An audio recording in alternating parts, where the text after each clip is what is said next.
So much of what we've done over the last 10 years, 11 years has been telling our story. I think people have connected with much of what we do, or not connected because we're so transparent. Everything that I do has got a little something to it. I think human beings like things around them that make sense and fit something bigger than them, maybe in a very primal way. As this former Marine, knife making kind of alpha kind of guy, I like nice stuff also, and I used to collect vintage Japanese kimonos. Sounds kind of weird, but I was into all things samurai as a Nippanophile when I was younger, and I loved the handcrafted detail that was in everything. So I want to show you this is where the samurai sack comes from, so I can give you kind of the story behind it. These kimonos are interesting. They're used for ceremonial purposes, and they're used in marriage, and they never get seen again. And like wedding dresses here of yore, young people don't want to wear them, but they're around. Most of the time they sit in hope chests, or they sit in closets, or they sit wrapped up, and they just fade into antiquity. I have been snagging these up. They come with a story. It's kind of beautiful, and I thought I would show you one of these, or show you a few of them, and give you an idea of the kind of story that comes with them. So if we could pan in a little bit, I got just a new batch of kimonos in. These have been, the Japanese are wonderful about taking these old kimonos, and they launder them very specifically.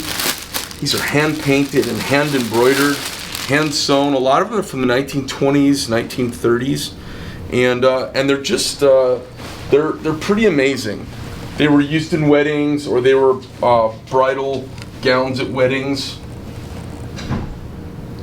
and it's hard to convey in a picture how beautiful this fabric is, because we don't have anything like this. It's not flat fabric. The fabric's got old samurai patterns kind of woven into it, old family patterns, and then on top of that, dyes and hand painting and hand embroidery work. It's pretty amazing.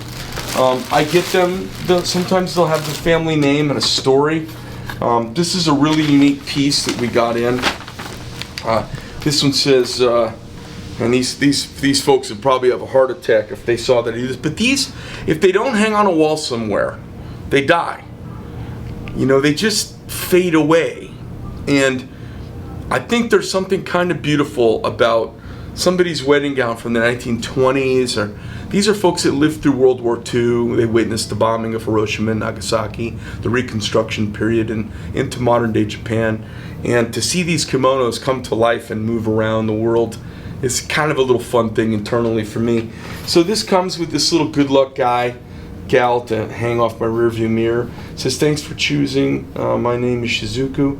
If you need further information," it's signed in Japanese, and this nice piece of stock, and they put it on some foam board. They wrapped inside this beautiful package. So why don't we open this up so you guys can see? It's hard to describe how nice this paper is.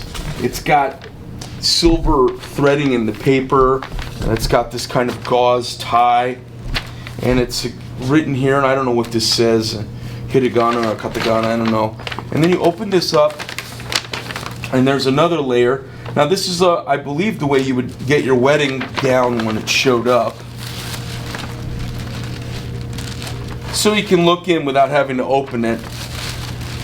This is a really amazing gown that you can feel the texture on as you lay your hands on it.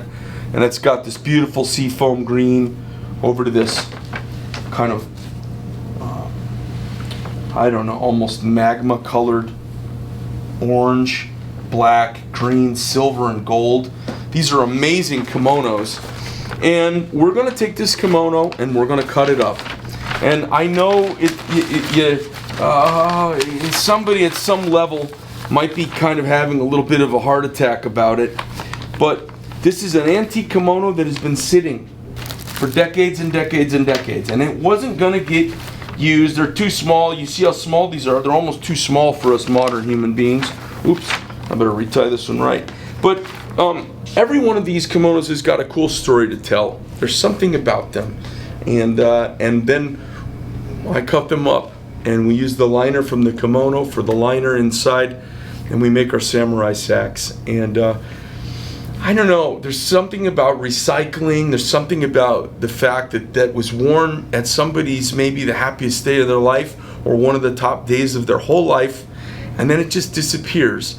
And now they're flowing around again. You know, maybe a bridesmaid wore these and wore one of these, and maybe she met her husband that day, her future husband, or she was there with her family and she saw her sister get married, and then her husband went off to war and never came back. This may have been the happiest time they were ever together.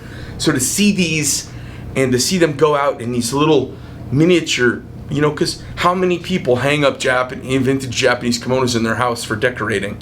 It's not a trend. It's not current. And it was being done in the 1950s because there were so many soldiers who'd been in Japanese homes back here. They bought a kimono and brought it back here and hung it up to remind them of their time in the Orient. But it's not in fashion. It's not in vogue. But to have an amazing little kind of slipcase for your knife, for when you're maybe going into a court building, or you're going into City Hall, or you're going someplace, you're picking somebody up at the airport, and you take your knife off and put it in a little bag and leave it in your console. It's just kind of nice, and it's a luxury, and it makes you think of something from the past. It's nostalgic, and it's where the past reaches up and touches us in the moment. I find them really cool, and that's why we brought them to you, the Samurai Sack.